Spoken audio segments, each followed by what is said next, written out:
The first film starts with the last age of the Republic, which is it's getting tired, it's old, it's getting corrupt. There's the rise of the Sith, who are now becoming a force. And in the backdrop of this, you have Anakin Skywalker, a young boy who's destined to be a very significant player in bringing balance back to the Force and the Republic. In the second film, we get into more of that turmoil. It's the beginning of the Clone Wars. It's the beginning of the end of democracy in the Republic, sort of the beginning of the end of the Republic.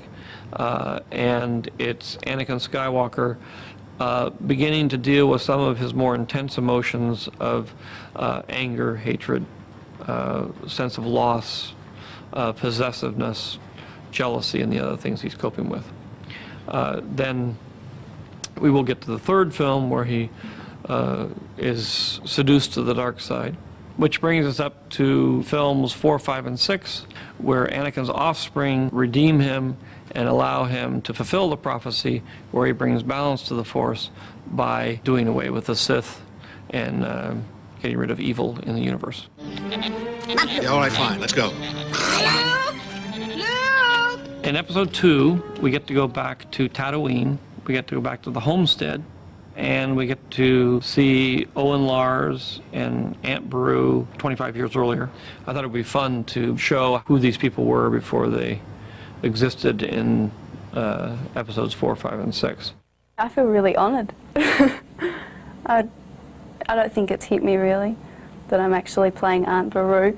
It's quite amazing to step into a role that already exists. I mean, to be able to watch what another actor has done 25 years ago. So I have episode 4 to watch what Phil Brown has done as Owen, and to try and do it service in that regard.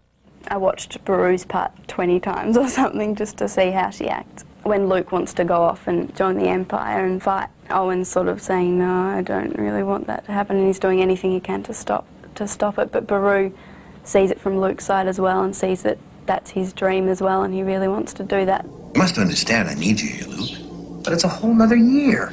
Look, it's only one more season. Yeah, that's what she said when Biggs and Tank left. Where are you going? Looks like I'm going nowhere. I have to go finish cleaning those droids. Oh, and he can't stay here forever. Most of his friends have gone. It means so much to him. I'll make it up to him next year. I promise. He obviously doesn't want to see Luke go and do what Anakin did. He's not a bad character, he's a good character, I think. He's doing what he thinks is right, but he's there to oppose Luke's kind of eagerness to go off and be a hero. It's funny because all my friends are huge Star Wars fans, and so they went pretty berserk. I think the only person more excited than me was my mum. She's a big fan.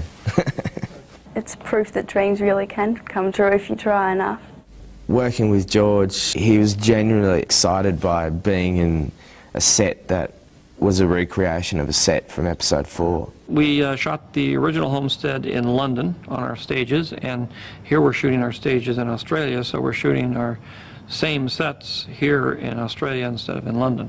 The set that we're on here is basically the homestead kitchen from episode 4, or the original film, and it was one of the studio sets in the first film from the Tatooine environments. And initially, when we heard about what the storyline might be for episode 2, we had to find out what information we could actually find from the archives at the ranch. Of the reference things that we had to work with on the first film, we had the drawings, the technical drawings and stills from the film, but there were very few images from the first film in terms of stills reference that we could use, and in fact this is the only one that is left from that time.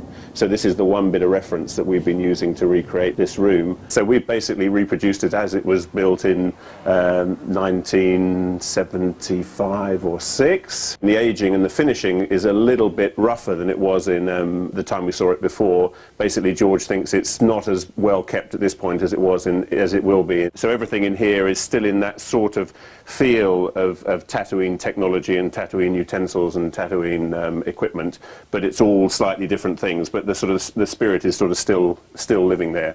This set, like a lot of Tatooine sets, is mainly it's about where the Skywalker family comes from and their history. And I think everybody who's sort of into the Star Wars world probably feels quite in tune with the Tatooine environments, and certainly on Phantom Menace, I think everybody had a little special feeling of connection to when we were going back to the Tatooine environments in Tunisia. We're basically using a mixture of location work and set building, and we're doing roughly the same things as they did on Episode 4, which is building the Homestead Kitchen, which is here, and building the Homestead Garage, which is also in the studio here. And then for the other environments, which are basically the courtyard of the homestead, the sunken troglodyte pit, and the dining room, which is one of the rooms off the troglodyte, actually on location in Tunisia. I think in the end there's something quite spiritual about going back to the original location for the homestead, probably in George's eyes.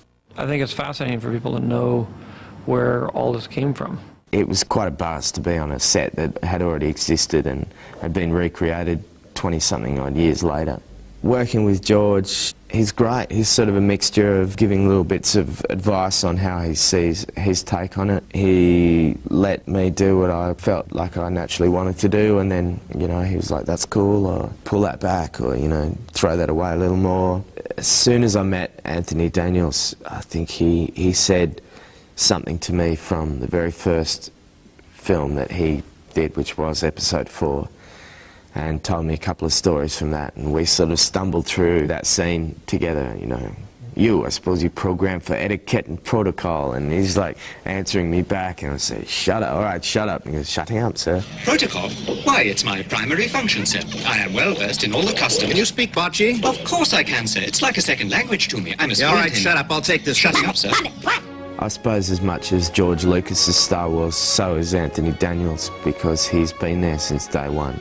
George has always said that the whole Star Wars trilogy is told through the eyes of the robots. Do you know, the weird thing is, being here doing Episode 2, finally, after nearly 25 years, I'm beginning to understand how it becomes this story. In Episode 1, C-3PO is being put together and he has no outer coverings. In this one, we get to see his outer coverings put on, but they're all a mishmash of used parts, and they're steel and painted and not very attractive. You know, I see people in beautiful costumes. Amidala, fabulous. Me, I'm wearing junk. So you get to see him advance in terms of his eventual reality that we will see through Episode 4, 5, and 6. And it may give people a clue about why 3PO has always had a silver leg. You know, how come? Everyone wants to know. It's because he's always built out of junk. C-3PO came originally out of a painting by Ralph McQuarrie. All sorts of, you know, engineering work has gone into making it possible for me to wear this puppet on incredibly. It's very heavy, and they made the steel, leather, rubber harness. I'm indeed rehearsing right now to try and get it to walk as near to 3PO as possible, and it's very, very difficult. Filming is always like this. Hurry up and wait. Very quiet, please. Stand by for rehearsal. Yesterday, I got to make the big transition, which was weird. So many fans have said to me, well, it's not 3PO without, you know, clothes on and all that kind of thing. And I was glad that 3PO was getting dressed.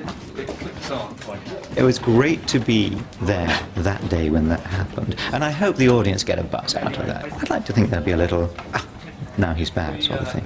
If we get into too much trouble, we can just leave it on, because we're really going to see it go on in the close-up anyway. So there he is, all put together out of a bit of this, bit of that. One of the things I like about this script is it ties up all sorts of little ends and thoughts that I had, and certainly I'm sure the fans did, about 3PO's beginnings.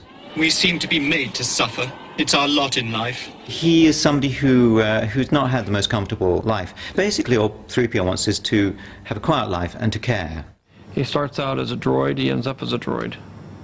He has a very unhappy droid life in between. What can I tell you? It was a genuine shock for me to find out that Darth Vader, Anakin Skywalker, was 3PO's father. I hope 3PO never finds out. Can you imagine? Can you think of the therapy sessions that would have to go on after that? 3PO lying on the couch. Darth Vader, my father, my.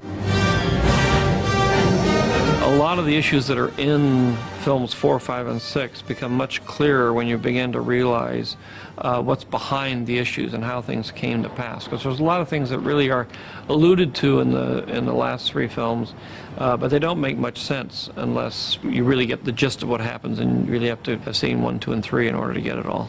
You get to see the universe, kind of, in the first 3 films.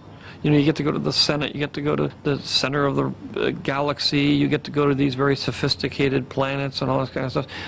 And you're seeing things that are very sophisticated. You're seeing very sophisticated aliens, all kinds of things that are digitally created, you know, large scope, very vast scale and everything. So then when you get down to episode 4, it's all very small. You know, everything's real tiny. There's no scope to it at all. And it's in a very small corner of the galaxy. You talk about those things, but you never ever get to see them. But of course in this thing, you'll have already seen all those things, so you know what they're talking about. And you'll know when he's saying, you know, I'm stuck here in the far corner of the galaxy, you'll know what he's talking about. And you'll realize that he is stuck in a little dim corner of the universe.